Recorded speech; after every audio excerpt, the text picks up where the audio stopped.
All right, let's get it started. My name is Victor Oloo, and of course, right now, it's time for Eye on Politics. On the 17th day of May 2021, we have got Muthiora Kariara, who is from the Katiba, Linda Katiba, and you remember him. On 2017, I watched him solo doing his time at the Catholic University. You will know, he will tell us how it's going to be in the next election. He's an interesting man, and being the fact that Linda Katiba is part of the petitioners in the case of the BBI, where we got that ruling last week, he's going to tell us more as Linda Katiba what we should expect from today moving forward. So, as usual, send in your comments, questions, or even your comments, and we'll be sampling them at the tail end of this program. So, Muthiora, good to see you. Good morning. Well, good morning. It's a real pleasure connecting with you. Yes. And allow me to say this. You actually were the first journalist I gave an interview to after the debate at the Catholic University. That was in 2017. So you're a trailblazer. Actually, as well. I remember going to some places and we did a good story. It's still fresh. I know once again we'll do a story about that. And it's good to see that you've made some leaps and bounds over the years. How is it so far? Well, it's been good. Right. Challenging, of course. But we thank God that for every challenge and obstacle, absolutely, there's a way out. Absolutely. And even when we thought that it was definite that we were going to have a constitutional amendment, God made a way that we now have a stumbling block. It will slow down that clamor. And you must be so happy about this. Yes, I would be lying to say that I'm not, because the constitutional amendment that was being pushed is not what Kenya needs at this time. This constitution has not had an opportunity to be implemented. There are so many proposals in it that are yet to see the light of day. So what we should have focused more in the beginning, even before COVID came, even before the depression in our economy, was the implementation of this constitution. And by that I mean full implementation. We've not even done the simplest of things, like ensuring that we have gender balance. The 2/3 gender rule is yet to be implemented. Even in cabinet, where just by word of mouth the president can have that rolling. So the judgment that came through, that pleases me a lot.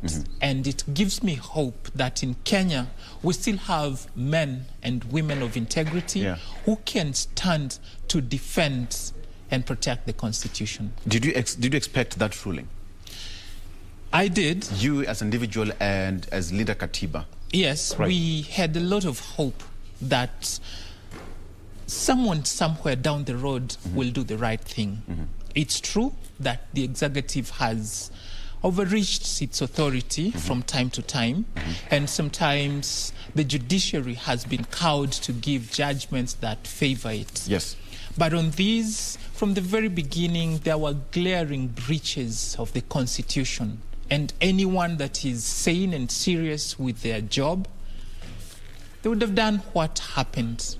And it doesn't matter that there is talk of an appeal. We know that the Constitution will be protected by those in office today. There's a good precedent, so there's no fear. And even as we talk about that, even the ruling, there is an appeal that is going to be lodged today. It's not going to be easy. We can say that you cannot celebrate yet as Linda Katiba. No, there's no reason to celebrate. We were just doing our duty as citizens of this country, protecting the Constitution. And by the way, it's not just those state offices that take oath. All Kenyans are required to protect and defend the Constitution. You included, Oloo. So there's nothing to celebrate. Our Constitution was under attack. People rose up to protect it. Yes, there's going to be fight back. But we shall not relent. In fact, this is the time that we should be more emboldened. The courts stood up to protect the Constitution. Kenyans have, in a way, not been very loud about it. Yes. But this is their opportunity to come forth and show that the constitution belongs to Wanjiku. And when Wanjiku is not interested in changing it, nobody else should. Least of all, those in the executive and at the very top, because this was a process that was pushed by the president and his brother. Yeah. Yes, they are Wanjiku, but when the president took oath of office, he swore to protect the interests of Wanjiku. So let him listen to Wanjiku. And Wanjiku at this time is saying, implement the constitution. Yes.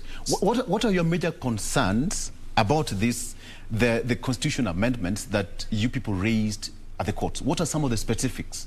If you can just highlight maybe 2 or 3.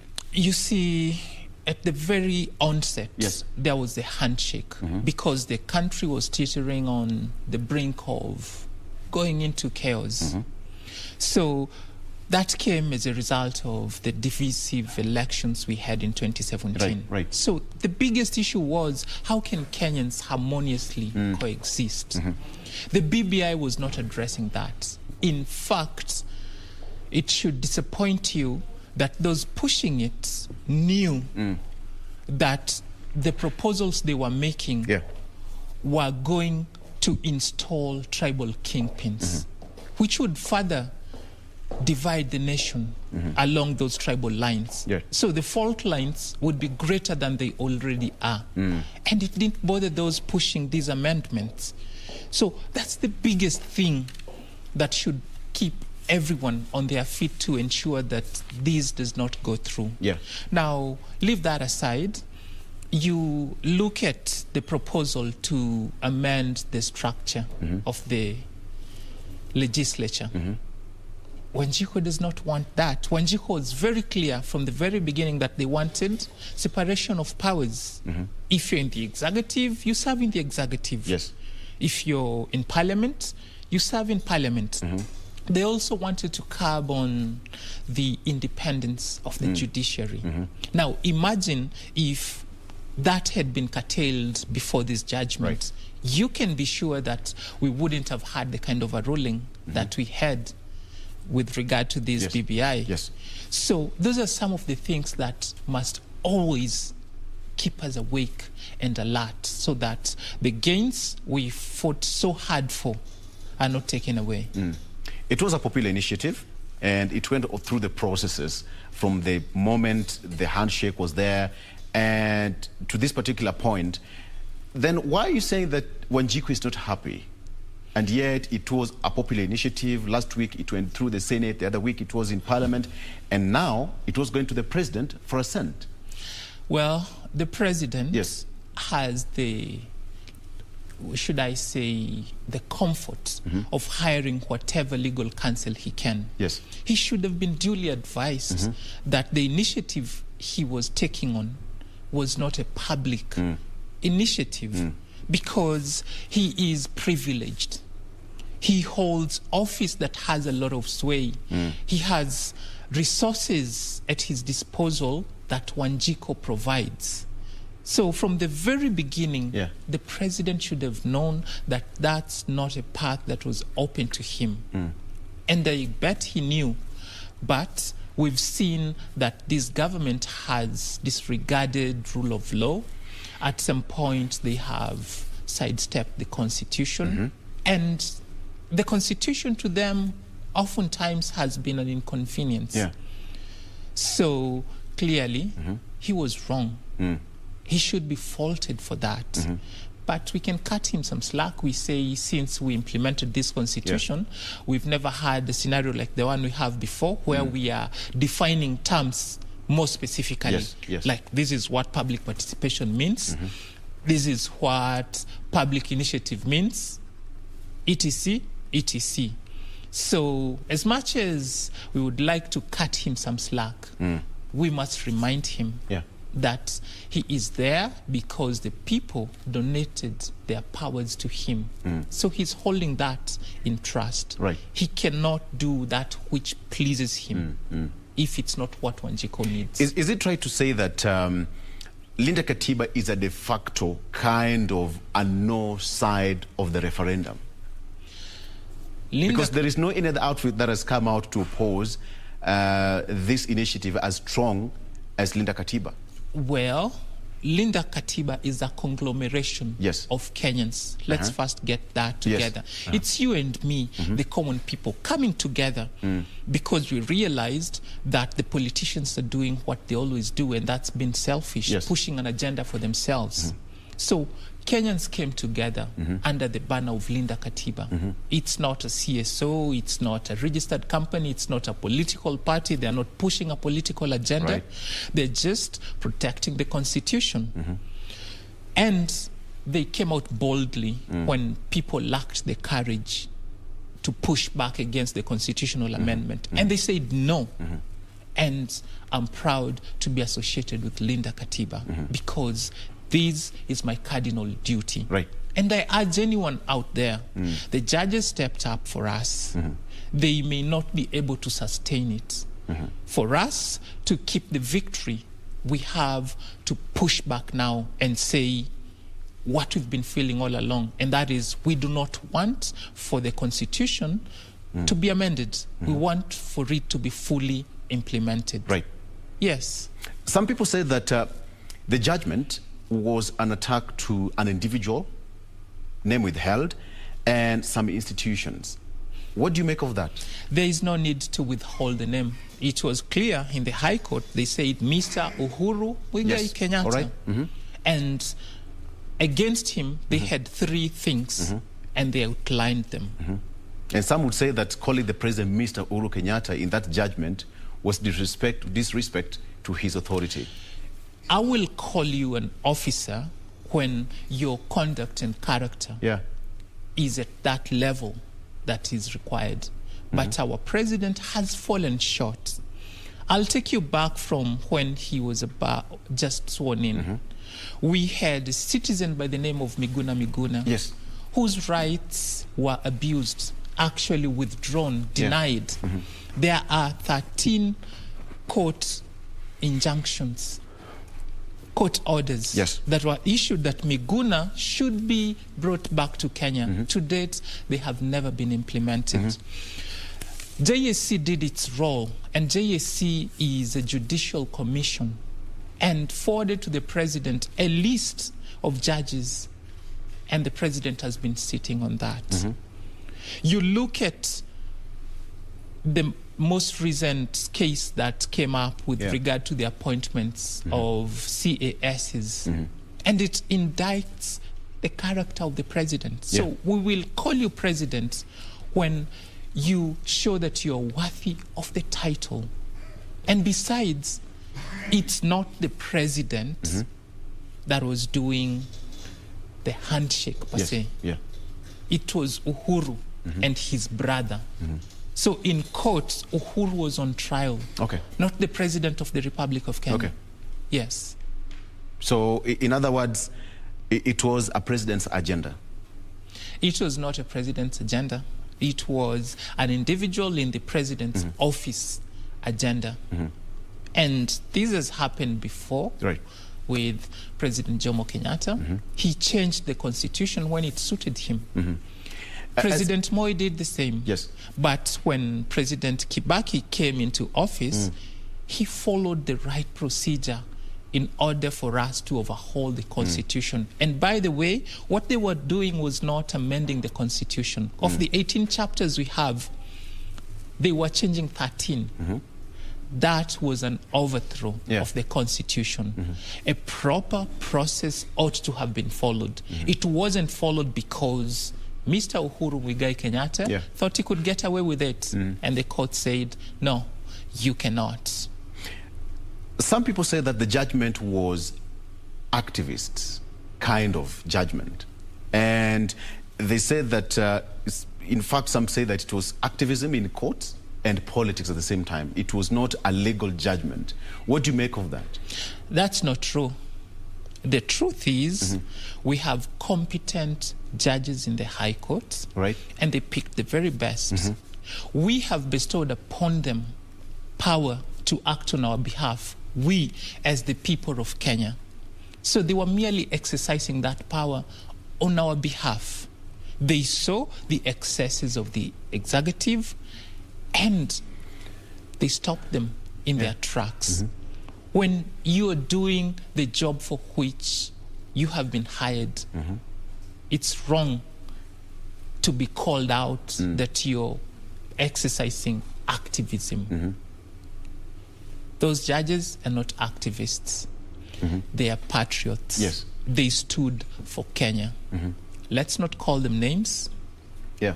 Let's not chastise them. They just did the job for which we Kenyans hired them to do. Yeah. And I'm sure any judge worth their salt would have come up with the same judgment that they came up with. And that's why I don't even expect the Court of Appeal to make a different ruling.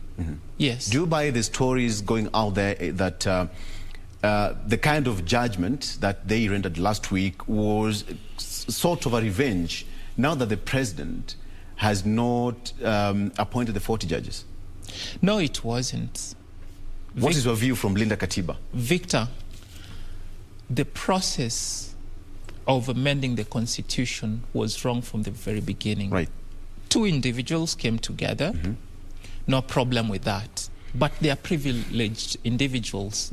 They should have used the course that's availed to them by the same Constitution that they right now are overthrowing. Yeah. They should have gone to Parliament, used their officers, and done the amendments that are allowed through that path. Yes.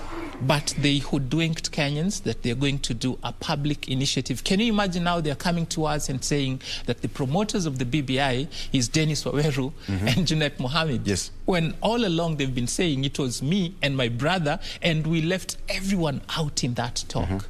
So how can it be a public initiative when the people who initiated it have singularly told us that this is our baby? Yeah. So there, we must not be lied to. And even if you want to believe and you want to support the government and the president, please don't buy into that. Let me ask this question. Now, what is your position as Linda Katiba? Because the AG is going to appeal this morning, and moving forward, we are going to see, delayed kind of court processes, and in these papers, it's a matter of urgency. So what are you going to do as Linda Katiba? First and foremost, there is no urgency. Kenya is not facing a crisis. Well, changing the Constitution is not an emergency. Right. The AG is right now acting as an errand person, an errand boy, if I can use the language. But that is because his position, yes. His boss, the person that appointed him, has been exposed, and right now is actually culpable of prosecution. So, of course, even if it was me, I would run to defend my boss.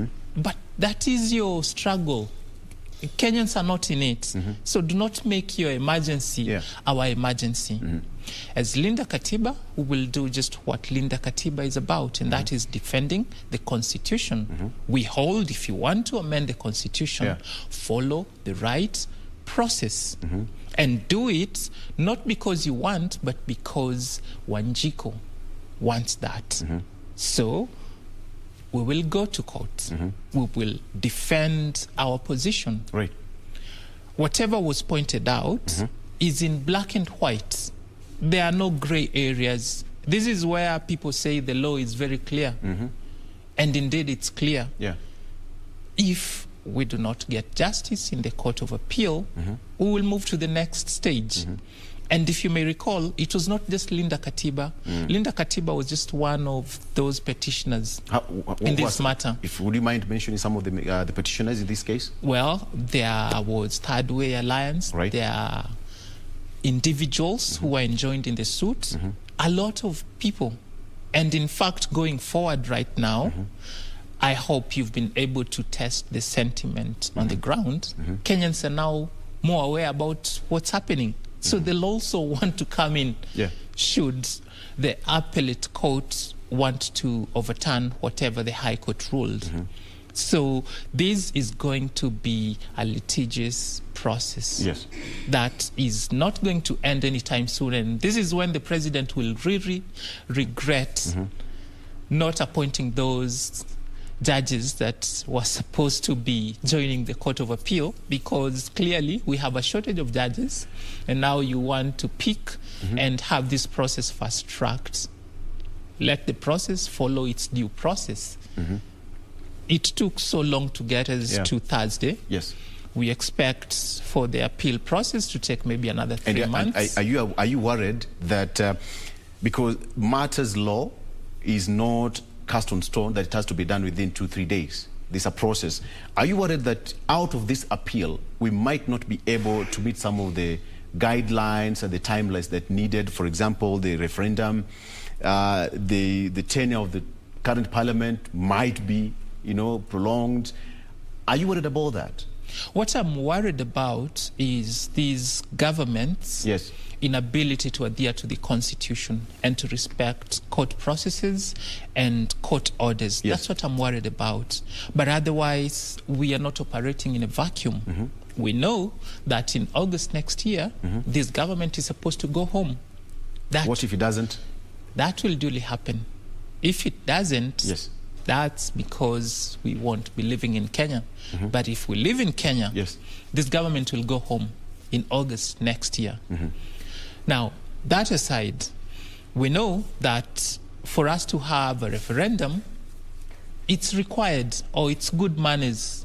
And even in law, there are certain provisions that dictate that certain things need to happen at least a year before the elections. So by the time we are done with the court process, if they fast-track things, I don't see a scenario where, unless we twist and cut shortcuts and corners, we'll be able to meet and beat the timelines. So I guess right now the president should just be accorded a fair chance to defend himself, since his character has been indicted. He has that right. But let's not be rushed. Kenyans are not interested in changing the Constitution. But don't you think this case is making President Kenyatta and Raila Odinga, the Honorable, to become more stronger? Should the appellate court give a stay order on the ruling? Now, how can they do that? What are they staying? They did not ask anybody to do anything. They just made declarations. And the worst of it is that the individuals you just mentioned, one of them was called out, and it was said that they have breached the Constitution. They have failed the leadership test because they are not in conformity with Chapter 6. And that you also believe in as Linda Katiba? It's a fact, and it's not the first time. You remember there's a time judicial officers, for doing their job, making the right decision, they were called wakoras. We should have started then. Now, we are right in the midst of a pandemic. Our attention is not fully focused there. We are putting our energy in other things that should not really be what we should be doing. There's a story you ran here before, a couple of minutes, about us opening the ports of Lamu. Those are the things we should be doing right now, not trying to amend the Constitution to appease tribal kingpins, because why we were doing all these was to change the structure of the executive. But if even so, at some point the Constitution was going to be amended. Whether in the next government or the governments to come, the Constitution was going to be amended. And my question is, Paul Mwangi, who is the Joint Secretary to the BBI, said then it means that the courts will be given more powers to determine any time a government or a nation wants to have an amendment to the Constitution, then the courts will have an upper hand. It's not giving the courts an upper hand. It's just allowing the courts to operate within the law. The people already gave the courts that power. And we also told the executive, you have these powers and you can go so far. So let people stick to their lanes.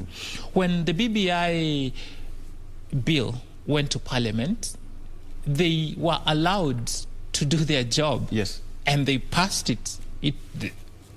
That doesn't concern the judiciary.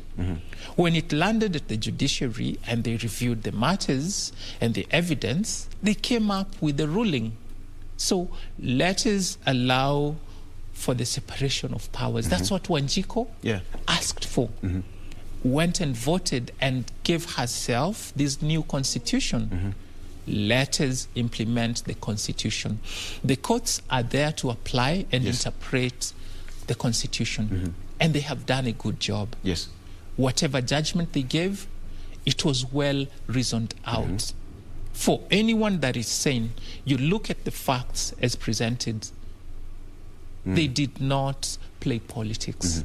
They just did their job as any person with integrity and courage will do.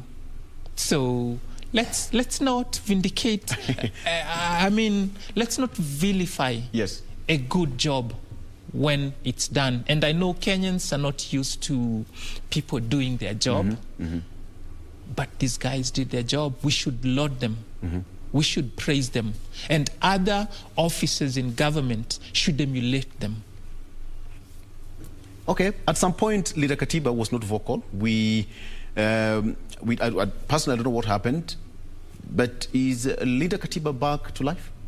Are we going to likely to see more of the vigorous campaigns against the current constitution, the amendments? Are we likely to see more of that from Linda Katiba? Linda Katiba has never been dead. Like I said, it's just ordinary Kenyans that came together. Yes. And by that I mean we may have some luminaries because they believe in the rule of law and they understand the terrain in Kenya. But Linda Katiba is you and me. It's the conversations we have every day about how we are going to run Kenya. Right. And the only way that we can run Kenya successfully is if we follow the rule of law, if we implement the constitution, if we apply it correctly. So we expect that Kenyans are now going to be more vibrant and heed the call to Linda Katiba. Because you read the constitution at the very beginning, it asks and demands of you as a Kenyan citizen to Linda Katiba. Yes. So we expect that conversation to now be louder in Kenyans' dinner tables, in those mogoka places where people congregate, in matatus, in buses, even as people social distance and do stuff. We know that Kenyans now understand that it's their duty to Linda Katiba. It's not a preserve of the few. And to change or amend the constitution is not for politicians. It should be done because it suits the people, because it's what the people want, and not just a certain clique of elite. Okay. The constitution is not an inconvenience. It's a document that dictates how you and I are going to coexist harmoniously. I have a question here. Somebody's asking, has the handshake brought sanity in Kenya? And if so, do we have mass action nowadays? We do not have mass action politically. Right. But we have mass action in other sectors. You remember not so long ago, doctors were on strike. Nurses have been on strike. That's mass action. Right. What we do not have is the machozi Mondays we used to have because we were kicking out IEBC. Yes. Now, I lauded the handshake when it happened because in just one moment, hostilities ceased. What we were supposed to do after that was to address what ails Kenyans. And not start on a process to amend the constitution. And what ails Kenyans has been established before. You go to the Waki report and it's well laid down that what causes violence in Kenya is ABCD, and this is how to go about it. What ails Kenya is land. And we have the Ndungu report. It outlines exactly what the problems are and how to go about it. What causes divisive elections was looked into by Judge Johan Kriegler. And he said what we need to do, A, B, C, D. So after the handshake, which was historic and great and good for this nation, we were supposed to go back into these reports and implement them. As we do it in the background of this very progressive constitution that we have. We did not do that because the elite thought they can perpetuate themselves in power by amending the constitution, and they've been caught in the act. So right now what they should do is wipe their mouths, since we can see they clearly have been in the cookie jar, and hope that they're not successfully prosecuted. Okay. On that note, we can just take a very short break, but when you come back, you'll tell us what's your plan for 2022. Again, somebody is asking, on 2017, you are at the podium in running for a political seat. So you'll tell us from the horse's mouth. And last week, we also had Honorable Martha Karua, who said that the main intention on the focus of President was to implement the 2010 Constitution, but not to focus on the BBI. You'll also tell us that when we come back. Okay. All right, so let's take that break. We'll be right back after a short break. All right, don't go away.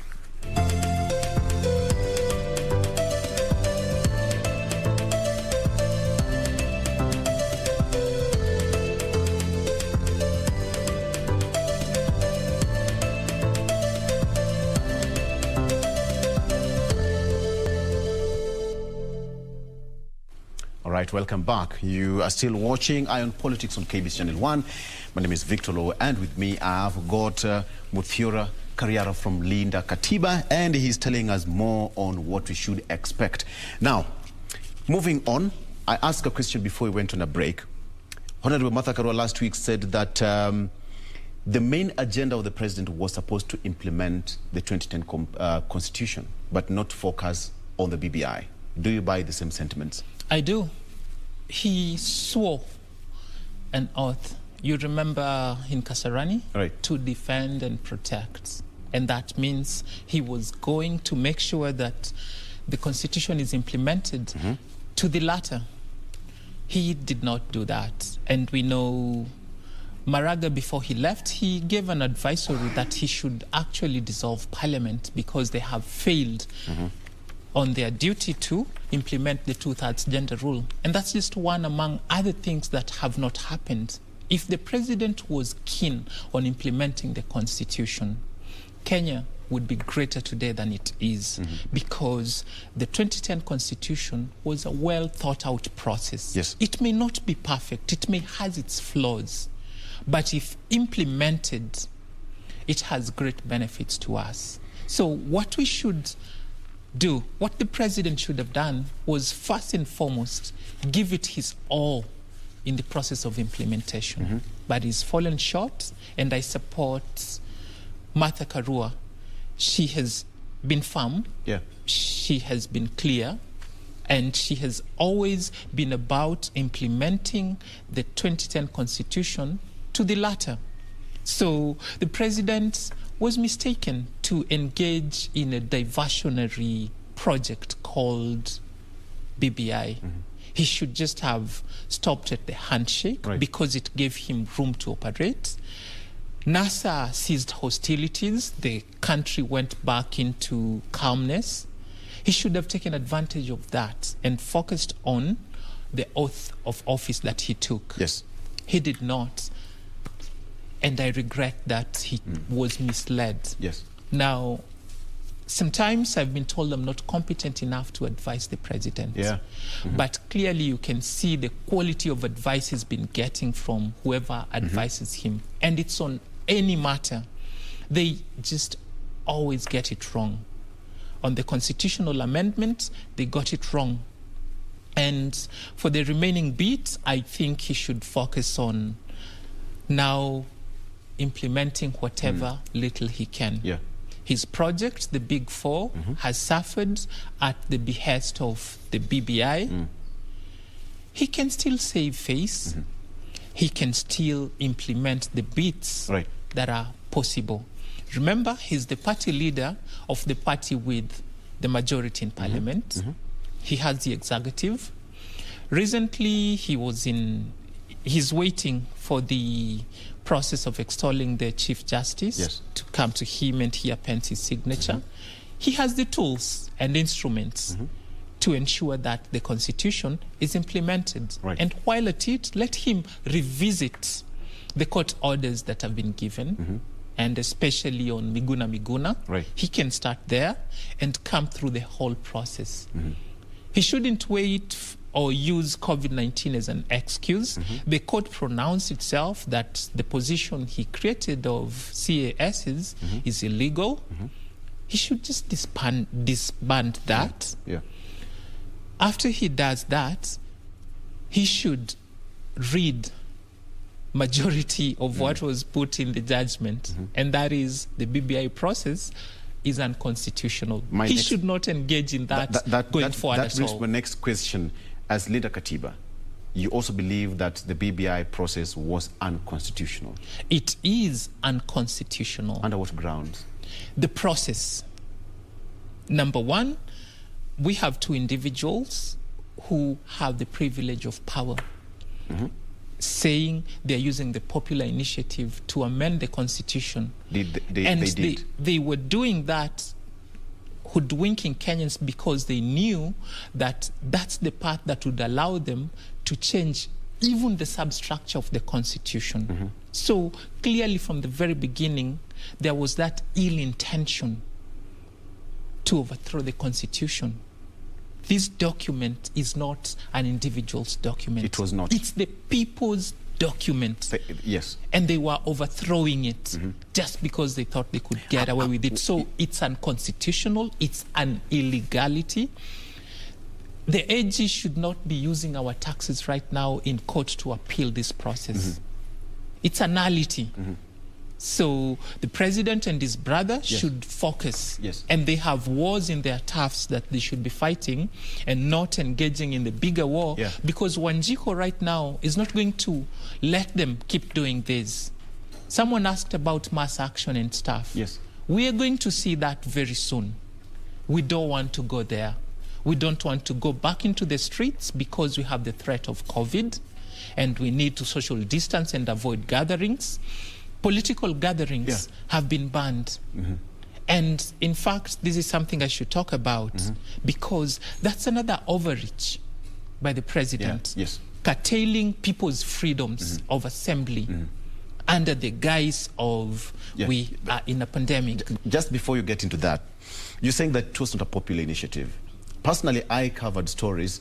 They were all over the country. They started from Kisii County, they went to Garissa, Mombasa, all the counties to sell the BBI. They held rallies and all that. They held public participation. My question is, was Linda Katiba or individuals participate during the submissions, during the public participation? I told you that Linda Katiba is a coming together of different individuals and organizations. And just to make sure that the process was okay, number one, we went to court. Number two, we were involved in those forums because when you have an opportunity to improve something good and make it better, you take it. But even as that was happening, please, let's not mislead Kenyans. It was the president, the person that got the most votes in Kenya, coming together with the one that came second. Two individuals. It's not the people that clamored for a change in the Constitution. Someone. It had to start with someone. But it can't start with the president. The president has limited powers. As much as he's a citizen of this country, due to his position of privilege, he cannot initiate a process. I beg to ask this. During Kibaki's regime, he initiated the 2010 Constitution and we got the new 2010 Constitution. Now, what is the difference now with President Kenyatta and President Mwai Kibaki then initiating the process? Victor, Kibaki did not initiate the process. The process had begun before Kibaki came on board. And it was because the people of Kenya had clamored for a new constitution. And they followed the right procedure. there was civic education. So there was public participation. Yes. Even before we got to the position where we said we are going to have a new constitution. Yes. But then these people decided on their own, even before people came on board. People coming on board was an afterthought. Yes. If they could just tell us at the steps of Harambee House that we have a new constitution, that's what they could have done. But because the constitution limits what they can do, exactly, they came back and they thought, let's now legitimize whatever is going on. So the public participation we've seen, minus the civic education to tell Wanjiku what's happening, what's this all about, those were just afterthoughts to cover up the error they had already made. Okay. Okay. And we hold on to that, and the courts have pronounced themselves on the matter. We should not belabor the point. We should not waste our time on that matter. Taking me back to the question I asked you, so it means the whole BBI process is an individual's agenda, the president's agenda? Yes, and not just any individual, but the ruling elite. It was Baba on one side, and Babangida on the other side. So that is your biggest problem as Linda Katiba? No. Our biggest problem is there was an attempt to overthrow the constitution. That must be fought with everything we've got. We will amend the constitution when it's the right thing to do as adjudged by the people of Kenya. And the people of Kenya cannot be two individuals. It's a collective responsibility. We have a problem. We understand what the problem is. We sit down and then we determine that in order to come out of this problem, we need to amend the constitution. But it can't work backwards. That we want to amend the constitution and then we now go back. But the question is that having a popular kind of a stand as Kenyans talking about amending or changing some clauses in the constitution might not be that easy. It had to start from somewhere. But as that may be, now the verdict is going to be read out in a few days' time, whichever that might come out. But the AG, Kariara Kariuki, is in court today. Are you also going to have that spirited effort to make sure that doesn't sail through? To counter it? Linda Katiba will counter whatever effort will be made to keep the BBI process alive. The courts have said it's an illegal process. It's unconstitutional. They want to amend the constitution, let them go back to the very beginning. Let's get the process right from step one. Anyone not doing that should be met with whatever force we can summon as the people of Kenya. So to court we will go, even if it will have to end up in the Supreme Court.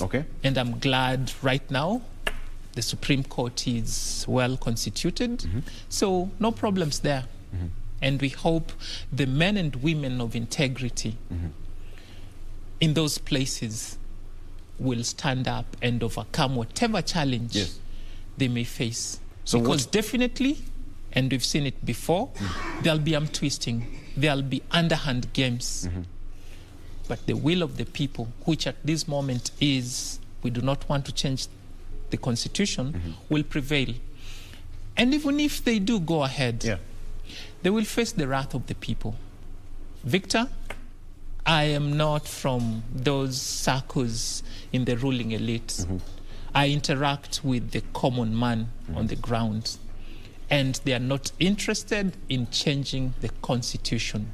They are not interested in having tribal kingpins. And they do not want to divide Kenya into those tribal cocoons.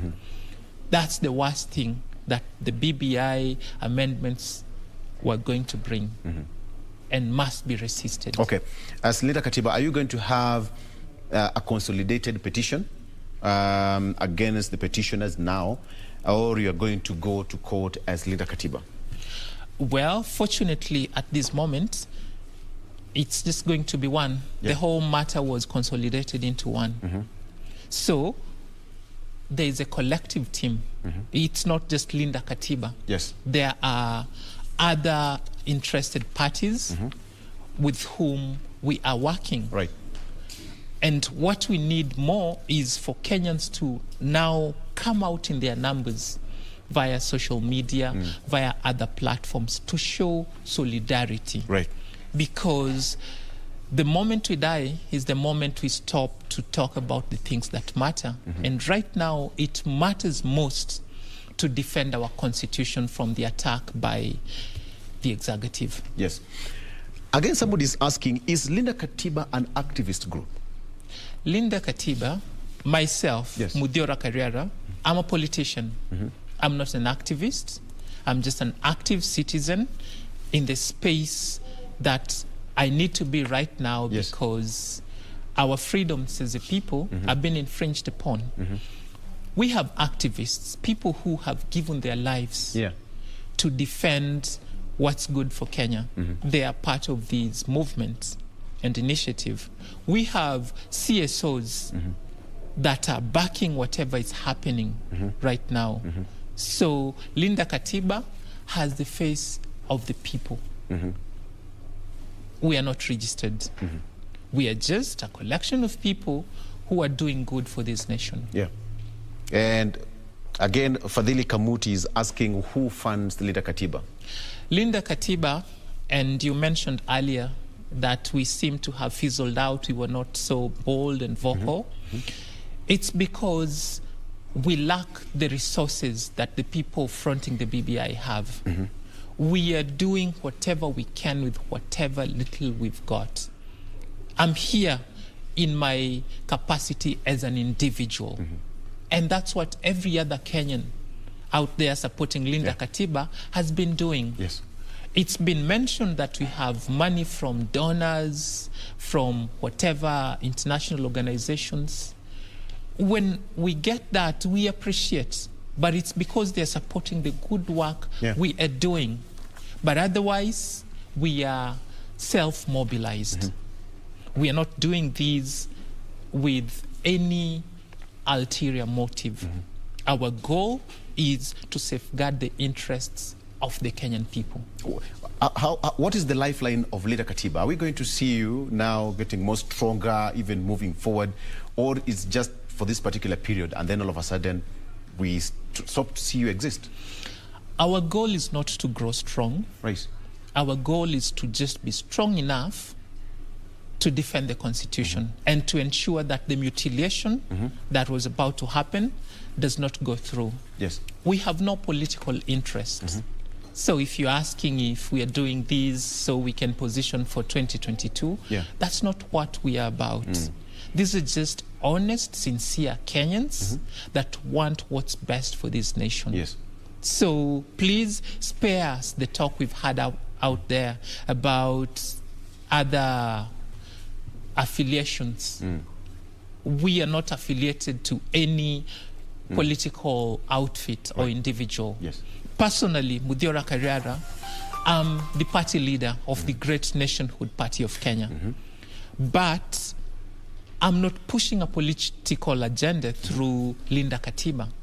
All I'm saying is it's my duty as a Kenyan, together with the members of TGN, to protect and defend our Constitution. Right. So let's just do that one thing. Succeed at it, and then the ground will be leveled for us to do our politics in a hygiene environment where there are no games, no hoodwinking, and we don't run Kenya on the whims of certain individuals. Okay, we are stuck with time, but last question is, are we likely to see you in 2022? Well, in 2 seconds. I thank Kenyans for the love and support they gave me in 2017. Right. We've been working on building a new political party. That's the Great Nationhood Party of Kenya, which said no to the BBI constitutional amendments. Right. And TGN is going to feature prominently in the 2022 general elections. All right. I was on the presidential ballot in 2017, in 2017, yes. So definitely my ambition doesn't go any lower. Okay. Okay, so you know this is the national broadcaster. We will call you back to tell us more when the right time comes and even tell you manifesto and even moving forward. Thank you so much for coming. That's Thank you for having me. Time flies when you're having some good time, you see? I tell you. Absolutely. Yes. Okay, so thank you as well as our viewer for giving us your precious time. Let's do this again tomorrow. My name is Victor Lowe, but we are not yet done yet. The show continues after this break.